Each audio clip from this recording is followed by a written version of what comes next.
Hey everybody, Michael here. Hope you guys are all having a fantastic day today. Today we're going to be talking about Bitcoin and the Nasdaq. Both are at a very crucial point in time, so you guys need to understand what exactly is going on here so you guys can make some money.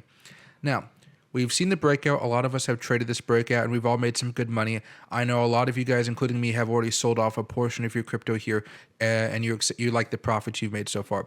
Now, the crucial level of resistance for today that we need to close above on the daily candle is going to be this 21,888 level. If we close below that, there's a good chance we actually have a reversal and start coming back down towards the $21,000 level. That's kind of the worst case scenario right now. So if you guys are watching this around 5 p.m. Pacific time, the daily candle will close. We want to be above the 21,888 level. That's really the key here, guys. Going into the next couple days here into the weekend, we're going to hope that we can close above this and continue to grind, because if we can't, we're also going to be coming back into contact with this 20-day moving average here. If we break down below that, that's where things start to get a little bit worse, to where we're thinking about, hey, are we going to come all the way back down here to like $19,500 before we attempt to bounce, or are we going to eventually crash and go back below the 17,622 lows, right? Last time we broke down below the 20-day moving average was right here, and that was right around a breakout at the same time, and you saw how bad of a drop that is. So you guys do want to be aware of that at this point in time here. Now, if we can continue to grind and we do break out above this 21,888 level, then we're going to have to be able to break out both above the 22,756 level and this level up here of 23,523. And I think the real level of resistance going forward, like we've been talking about over the last few days here, is if you guys see this 200 moving average right here on the 4-hour chart, that's what we have to break out above. So right now I see this as a pure consolidation play. We're looking to stay above this 20 moving average on the 4-hour chart. If we can bounce, or preferably if we don't actually even come into contact with this and just can start moving up, that will be a bullish sign for you guys to hold on to the rest of the positions you've taken since the breakout has occurred. That's going to be it as far as that resistance level. If we don't break out above it, we're going to be coming all the way back down here to the mid 19,000s. I want you guys to understand that clearly. And one of the reasons that we've currently stopped going up here is because of what's going on with the Nasdaq. Yesterday during the live stream, we talked about, hey, if you wanted to get more bullish about the Bitcoin, the Nasdaq is going to have to break out above the 12,175 level. And you can see so far, we've had our first breakout, we've hit our first level of resistance, our first pivot point, and we have gotten rejected off of that pivot point. So if I were to go over here on the 15-minute chart, you can see that exact level. We tried to close above it. Even on the 15-minute chart, we got above it just for a few minutes. Both times we ended up getting rejected here. So until we're able to break out above this, hopefully by tomorrow, Bitcoin may be in a little bit of a pinch going forward. So we really want to see the Nasdaq in the next few hours here close above the 12,175.98 level.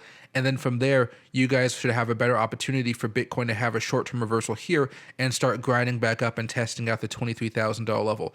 Once we start hitting $23,000, guys, a reversal could happen at any time. This weekend is going to be extremely volatile, and I want you guys to understand that. And that's why a lot of you guys, including myself, have already scaled out a portion of our crypto plays that we've taken on this breakout. We have the golden cross. We're looking at a very nice move at this point in time, but don't be fooled into thinking that this is going to be some major reversal. We have some really heavy levels of resistance once we start passing $23,000. At most, we can hit $25,000, but I would say that's maybe a 10 to 20% chance in the market. That's going to be a very, very hard one for you guys to get used to here, okay? But let's go over here to the weekly charts as well.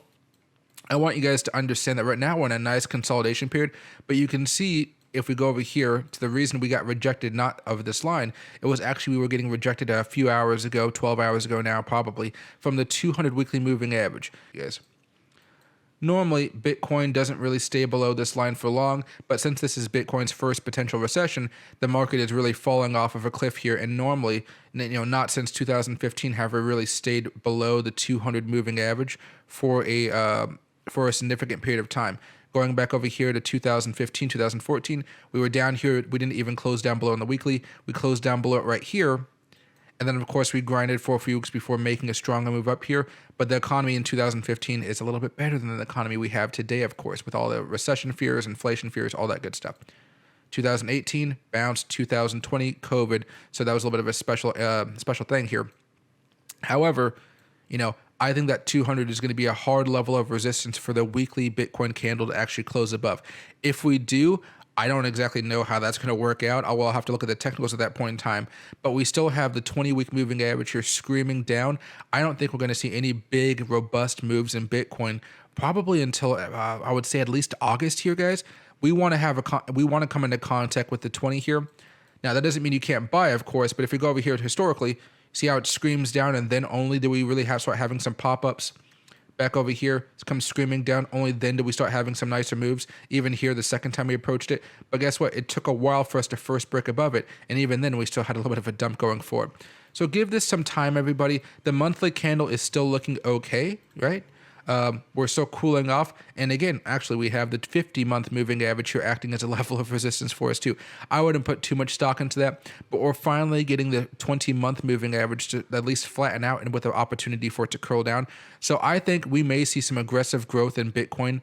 Let's say towards August and September. That's going to be more excited about, buying longs, going long, and making as much money as possible. And you can see right here, when it started to teeter off, that's when the end of the bear market was starting to fade a little bit here. Because normally, over the last few cycles, we're down here for a little bit, then we start rocketing off back to 2015, 2014. That's more realistic of what we're dealing with now, as it just month and month and month of just poor performance before all of a sudden we explode and have some very, very wonderful times out there in the market. But going forward, guys, if you guys want to pay attention to one thing today, you want to see the NASDAQ close above the 12,175.98 level.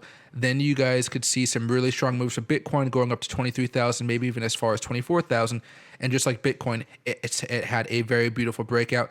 Opened up negative today, popped up, got rejected, and now it's just consolidating here, waiting for another move over the next few days here, or hopefully just the next few hours.